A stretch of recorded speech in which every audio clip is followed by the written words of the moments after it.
News First, Newsline with Faraz Shaukat Ali. And top of the morning to you. This is Newsline. We're live, as always, from the Newsfirst studios in Dawson Street in Colombo. And today we have a very important guest. He's a presidential candidate, and he's right here with us, General Mahesh Senanayake. Very good morning to you, and welcome to Newsline. Very good morning. Thank you very much for being here. General, I know you're retired, but I wanted to ask you this. Is the world of politics a light years away from the world of the military? I believe war is extension of politics. Right.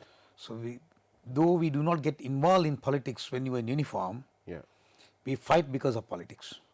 So we have some exposure to politics in different terms. So during my 38 years of long career, I believe I have seen politics. I have felt politics, but I have not done politics. Because anyway, you would have been precluded from that. Yes, we are loyal to any government be selected by the masses, the population of the country. That is our responsibility to safeguard this nation.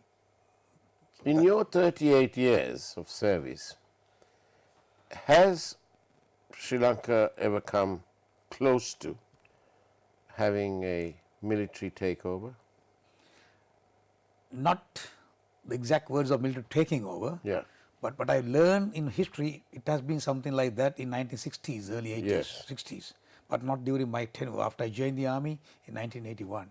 But 2018, when there was a constitutional crisis, the people tested the loyalty of the armed forces. There had been a problem between the both parties, for that matter.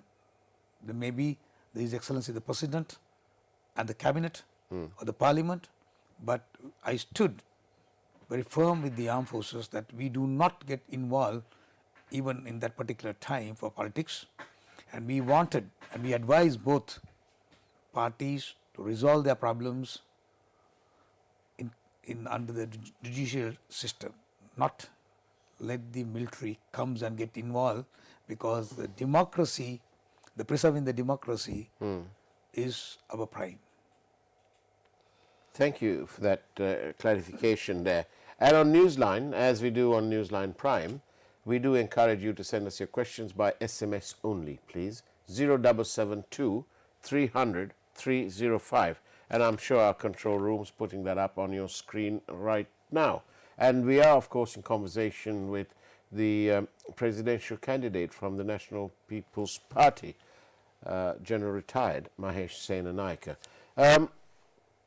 Does that mean that there was a real possibility during the crisis, the constitutional crisis? I do not say it was a possibility, which was never in our wildest dreams. No, maybe not on the side of the military, but were there political overtones or overtures? That was the cry of some of the people in our society. Right. But we were a very professional army. We never wanted to get involved in that.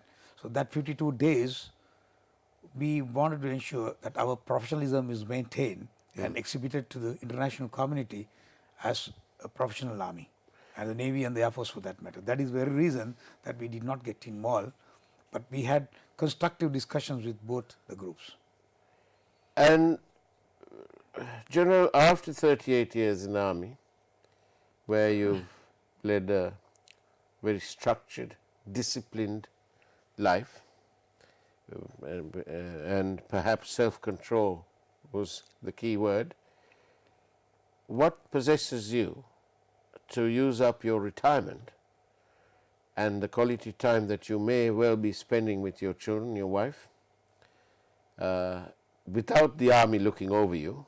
What possesses you to play with that very special time and enter politics? Why? During my 38 years of service, I should say, though I was out of the army for 5 years, as a victim of circumstances due to the political situation at that particular time in 2010. I came back in 2015 again, and I was the commander of the army for 2 years and 2 months. The day that I retired, I was very happy. I felt that I have done my part to the country as a Sri Lankan.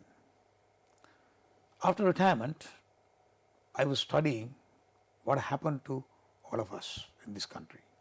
I realized why we have been suffering for the last 71 years is because of a system failure.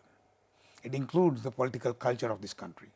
People are divided in all forms of avenues, approaches. You take anything, whether it is ethnicity, whether it is religious, whether it is economy, whether it is education, you name it. Everything we have been divided. It has been the method that many people used for last 71 for them to rule.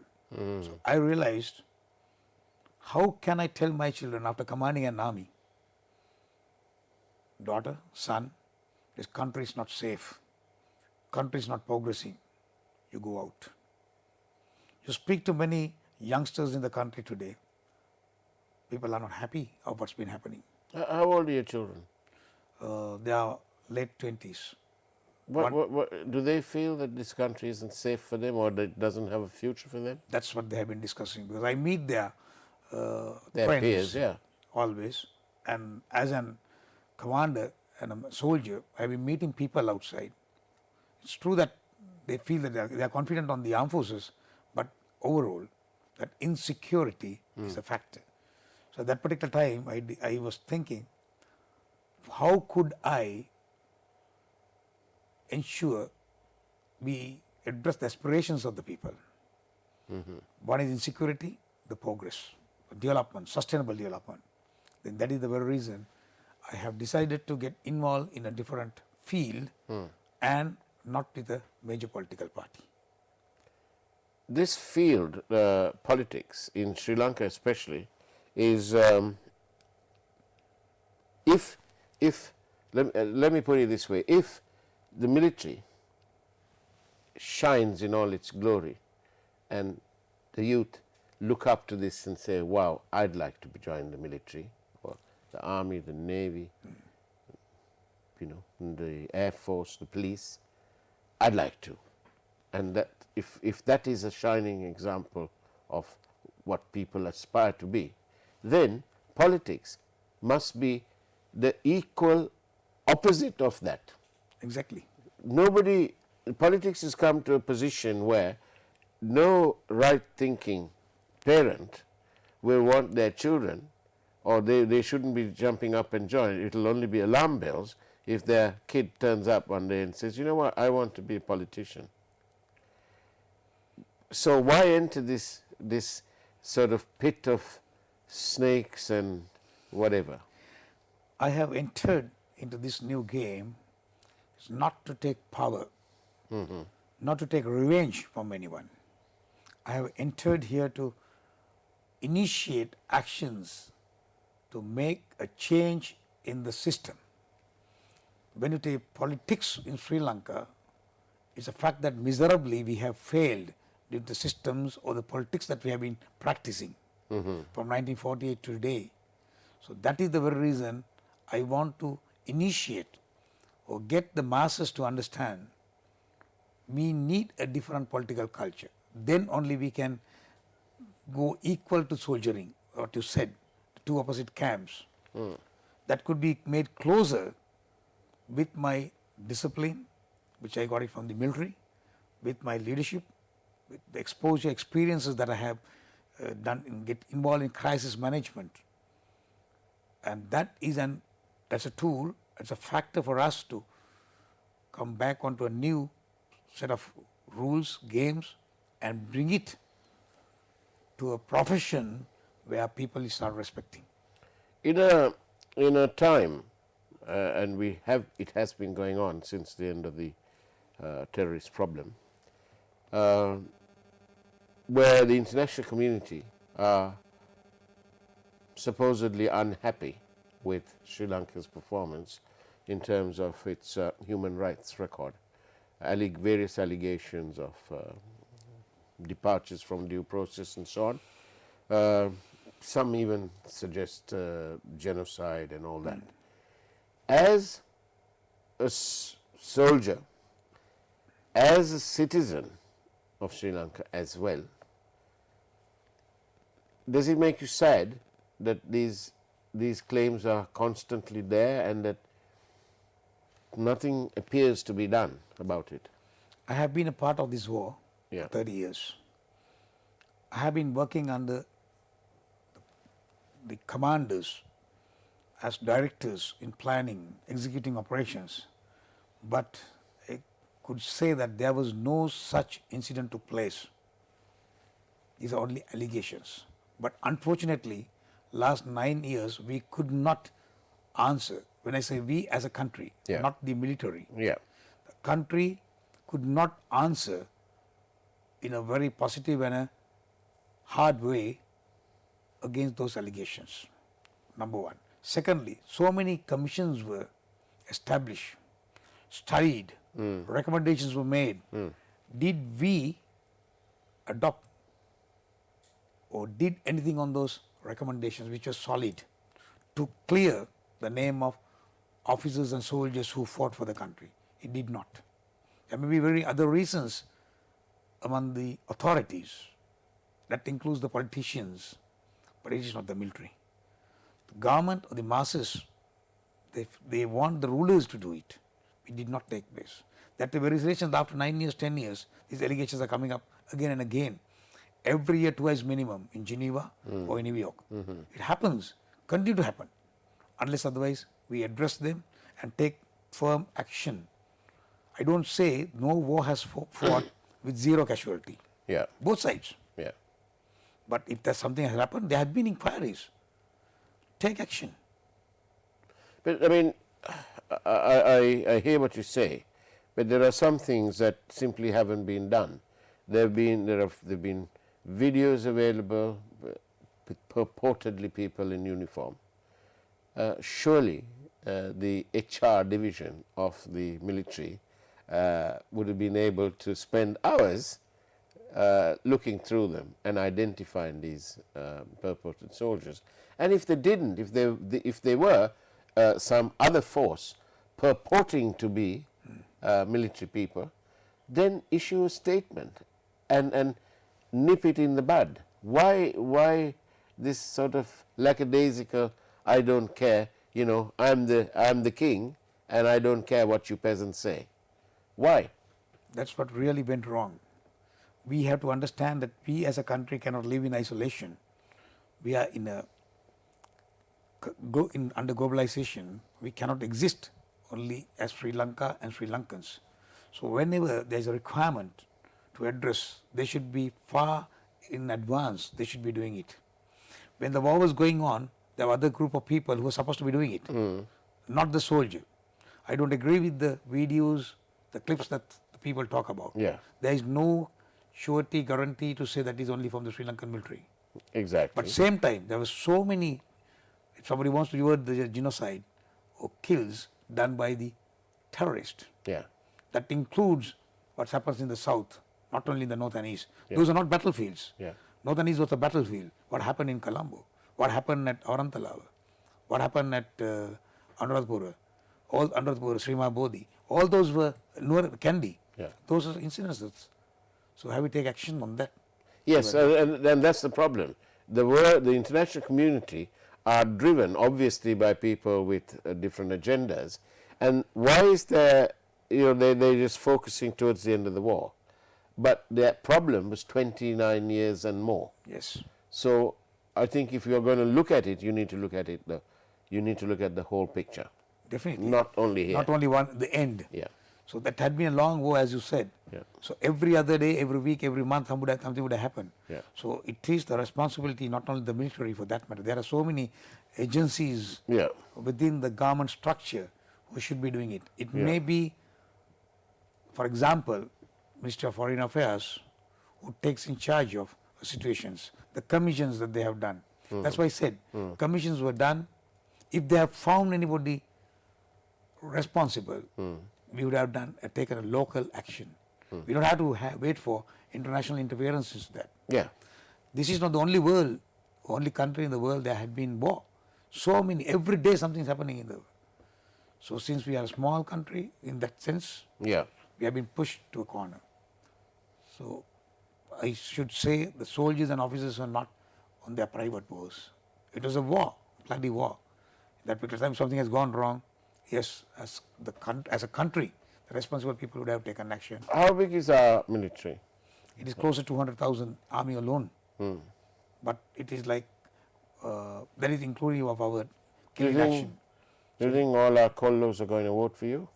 Say again? Do you think all our Kollos in the I believe they understand. Yeah.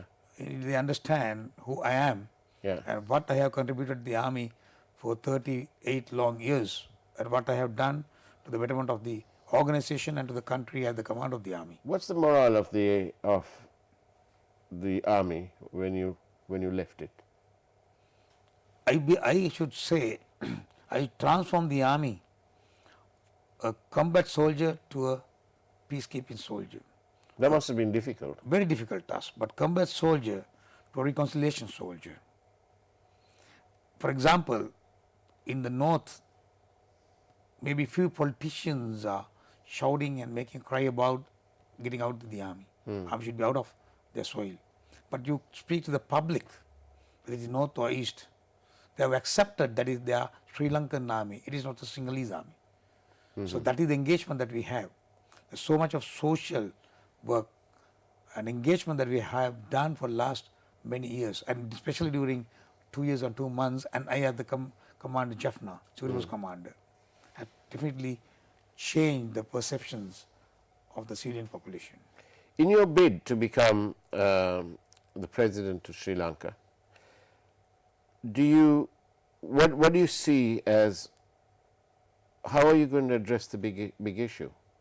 We are told that the biggest issue is the economy. How do you intend addressing that? What is our vision?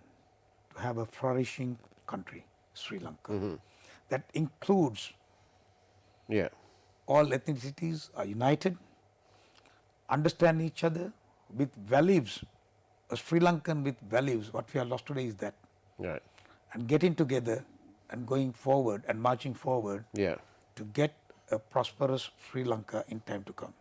Yes, economy is important. Same time, national security is also important. If the national security is not being addressed, and if the people of this nation do not understand why we should live together, then we will not be able to reach the economical targets. Somebody said the other day, if you want happiness, you need to be ready for war. I believe so. There is no war, that is the dream of any soldier, any citizen. Right.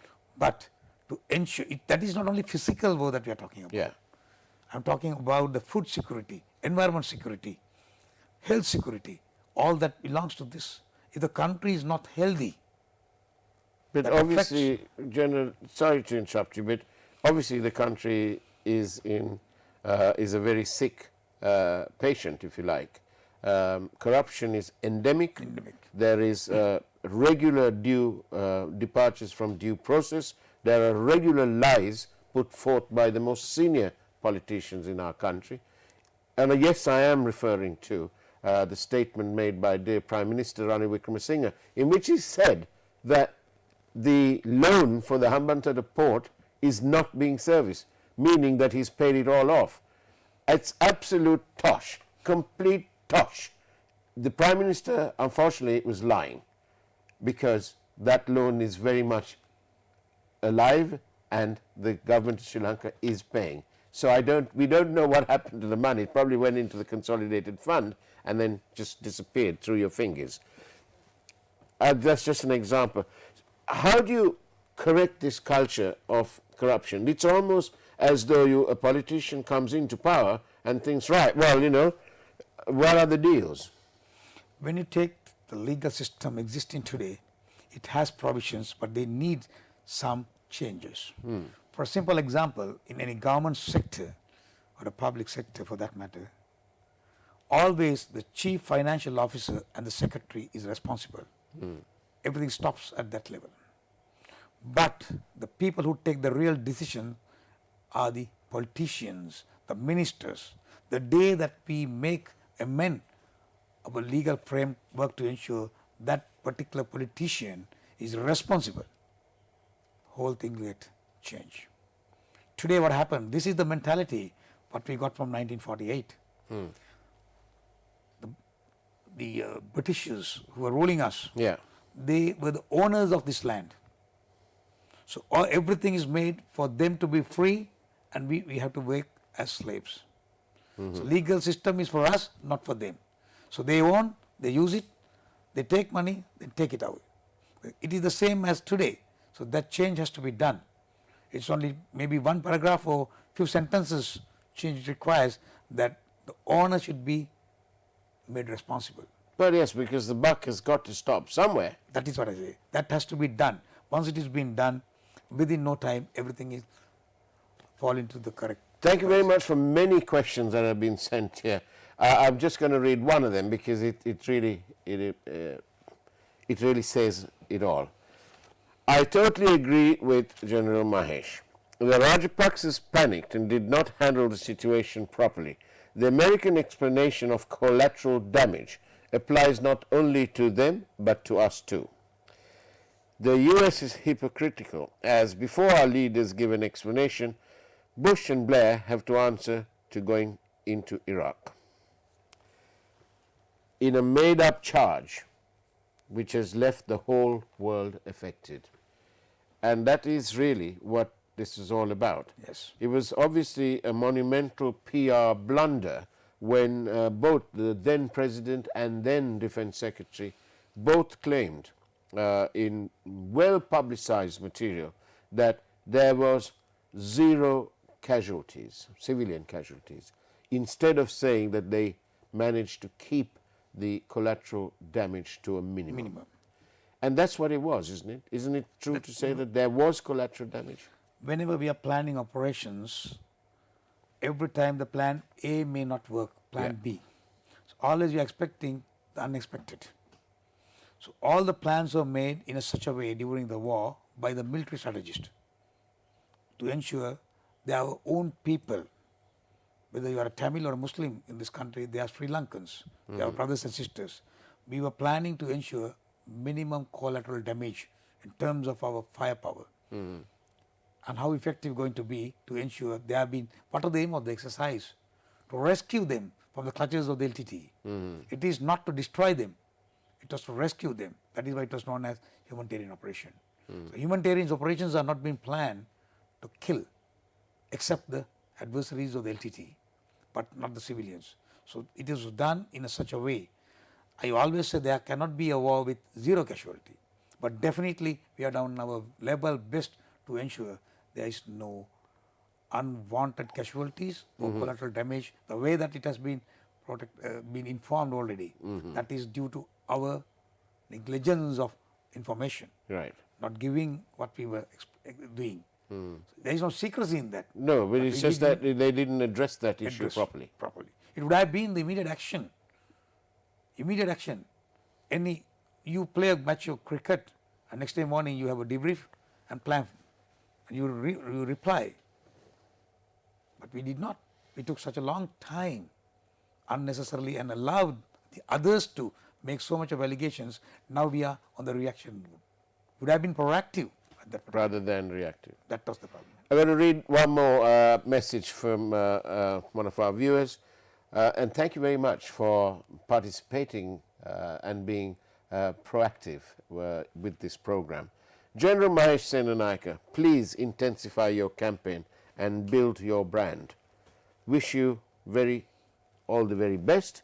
You deserve to be elected. Blessings of the Triple Gem and Allah's blessings. Thank you for that message. You must have struck a chord. Yeah. Brand, what we are bringing here. What's the brand? Brand is, I am a national candidate. I'm an independent candidate. I don't belong to a political party. I have to use a party just because the system Demands doesn't that. allow me to contest if I don't have a party. So the brand is Mahesh Senanayake bulb. The bulb. Bulb. It is not a party, the important. the bulb is the symbol. So And soon name. we'll be able to go into a little store in Kalawanchikudi or somewhere rural and say, can I have a 40 watt Mahesh? That is what the aim should be. Right. Bulb means what? It gives light. We are dark today as a country after 71 years. So we are here to give them the light that they were looking at. Everybody has in his inner mind the change is required. Everybody talks about the change. Every time they meet, they discuss. Over a party or a cup of tea, over a fag, they talk about the change. Whether it is in the train or the bus or the office or the washroom, they talk about the change of system. So I am here as an independent candidate, as a national candidate, bringing with a team of professionals who are experts in all fields and who are not corrupt. There are no allegations against any one of us, number one. Secondly, we are not politicians. Somebody might ask, what is your political experience? You don't have to be worried about it. I can see what the experience people have done. So brand is Mahesh Senanayake, the bulb. The bulb will give you the light that the country needs. So brand good? I believe. Okay. Brand. It's not the symbol itself.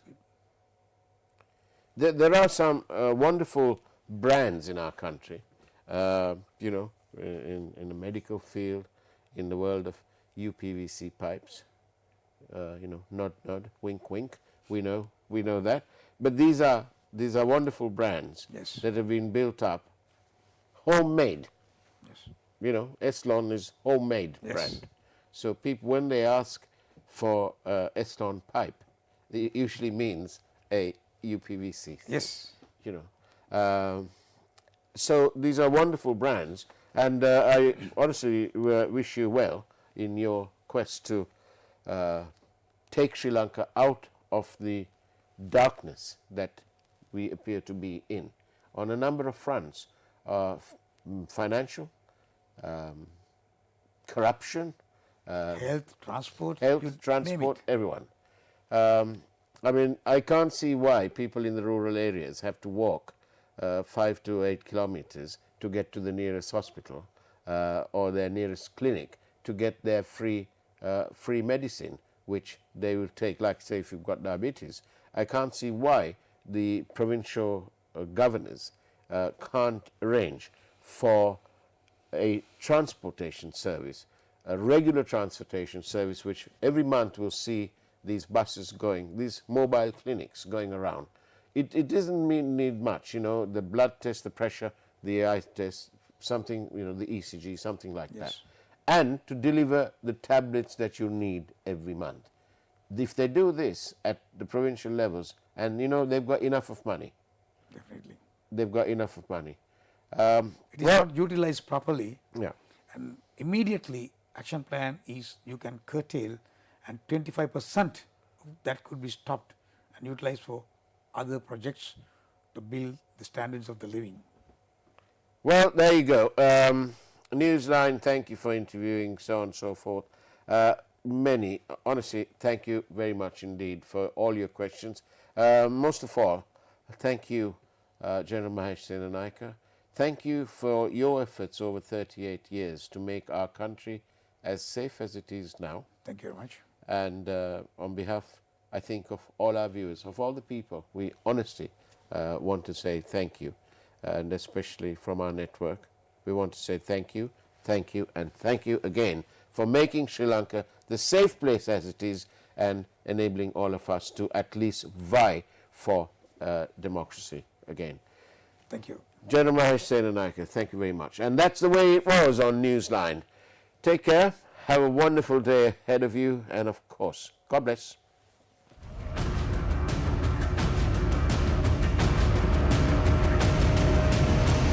News First, Newsline with Faraz Shaukut Ali.